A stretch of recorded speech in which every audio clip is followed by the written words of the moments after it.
はルビコンの重力について考えていこうかなって思うのだ。ルビコンの重力ですか？ほらルビコンの建造物ってやけにでかいものが多いじゃないですか。これとかこれとかこれとかね。ザイルムとか 20km ぐらいあるらしいですね。これは一重にルビコンの重力が小さいからだと思うんですよね。地球より軽いかもということですか？それをいろいろな角度から検証していこうと思うのだ。まずは方法1、ルビコンの大きさから重力を推定するのだ。大きさとかってわかるのですか？なんか載ってる資料集とかあるのですか？知らないですね。でも猫のアートブックにルビコン儀ってのがあったのだ。ここから算出してやるぜ。っていうかルビコン儀って何なんですか？地球儀的なやつなのだ。なるほど。で、この画像からどうやって出すのかというと、まずこれ見てください。これはバスキュラープラントですかね？その通りなのだ。このバスキュラープラントとルビコン儀の大きさを比べて惑星ルビコンの半径を出してやるぜ。でもバスキュラープラントの大きさがわからないと無理なんじゃ。エアちゃん調べてくれなのだ。出してあげましょうか。バスキュラープラントの大きさは 50.689439km でした。でかすぎ。これはもう重力が軽いことは証明されたと言っても過言ではないのだ。バスキュラープラントの大きさが分かったので、あとはこの画像からバスキュラープラントとルビコンの大きさの比率を出すのだ。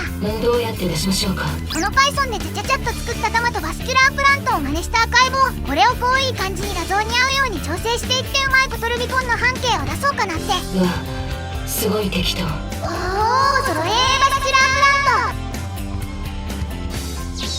やったぜ。なんかちょっとずれてるような気もしますが、まあいいでしょう。で、この玉の半径は957なのだ。円柱の大きさは40なのだ。ならばルビコンの大きさはそれは半径 1212km なのだ。直径は約 2400km ですか？確か地球の半径が 6400km だから大きさは6分の1ぐらいですね。で、密度が同じなら重力は半径に比例するのでルビコンの重力は大体月と同じぐらいなのでしょうか。まあそう考えるとあれほどの巨大建造物の理由もわからなくはないですね。出し切ってやったぜルビコンの重力を。と思いましたが、実はルビコンの大きさを私はデータで知っていました。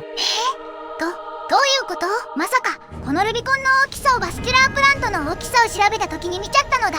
見ちゃいました。先に言ってよ、そしたら計算しなくて済んだのに。いや、ゲーム内の映像と資料集のデータの比較自体はとてもいいことだと思いますよ。ゲーム内の映像はゲーム内で綺麗に見えるようにできてますから、それが本当なのかはわかりませんから。まあそんなこと言い出したら本当って何なんですかって話ですけど。確かに。データ上でのルビコンの大きさはそれは直径 942.128km です。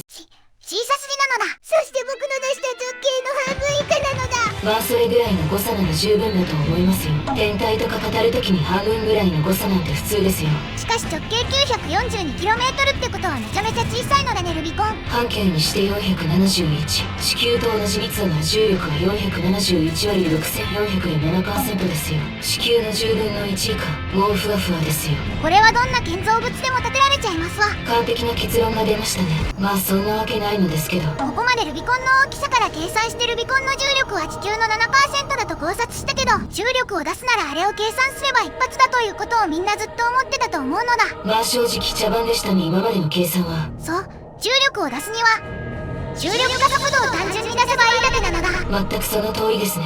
AC6 には高度計が存在しているのだ。つまり高さと落下した時間が分かればそこから重力加速度を出すことができますよね。ルビコンの大きさとか全くいらない議論でしたね。まあでも大きさとか色々考えたりするのは面白いからいいのだ。それはそうですね。では早速測っていこうか。ルビコンの重力加速度。まず現在の高さは 262m なのだ。そして少し上昇して今の高さは 375m なのだ。その差 113m なのだ。これが何秒で落ちるかで重力加速度を求めましょう。ではカウント321スタートなのだ。早すぎません。113mですよ。 113m を 1.37 両ってやばすぎない？尋常じゃないですよ、このスピードは。ではこのデータから導かれる重力加速度は 120m パーセント以上となってしまいました。ちょっと待ってください。地球の重力加速度が 9.8 ですよ。この計算ならルビコンの重力は地球の約12倍ってことになりますよ。全然重力弱くないじゃないですか。むしろ想像を絶する強さなのだ。ちなみに木星ですら 24.79 らしいですよ。木星すらはるか下ってヤバすぎでしょ。待ってください。ルビコンの直径は先ほどの 942km というデータがありますよね。それで重力加速度が120ならルビコンの密度は約 910g/cm 3乗。地球の密度は 5.5 らしいのでもう桁違いですね。ちょっとありえない数値ですね。チャット GPT に聞いてみたのですが、なんか宿題とかしてるらしいです。具体って何なのだ？知りません。まあとにかく普通の惑星では考えられない密度ということです。通常では考えられない惑星宿体、まさかコーラルが原因なのだ。いや、ついに結論が出てしまいましたね。このルビコンの異常重力はコーラルがあれやこれやして縮体してスーパー重力になっていたのだ。そんなバカな。地球の12倍以上の重力を大きさが冥王星以下の惑星が発するにはそれしかないのだ。なるほど、素晴らしい考察ですねこれは。いや、完全に掴んだね、ルビコンの真相。コーラルリリースで唐突にブラックホールが発生したのもうなずけますね。すっきりしたね、この完璧な結論にたどり着けて。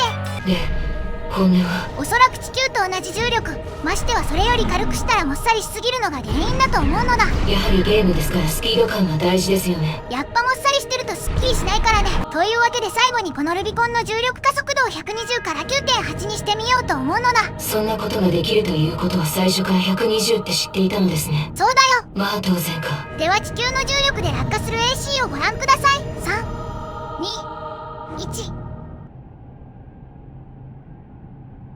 遅っ。こりゃ売れませんわ。ご視聴ありがとうございました。チャンネル登録、高評価してくれると嬉しいのだ。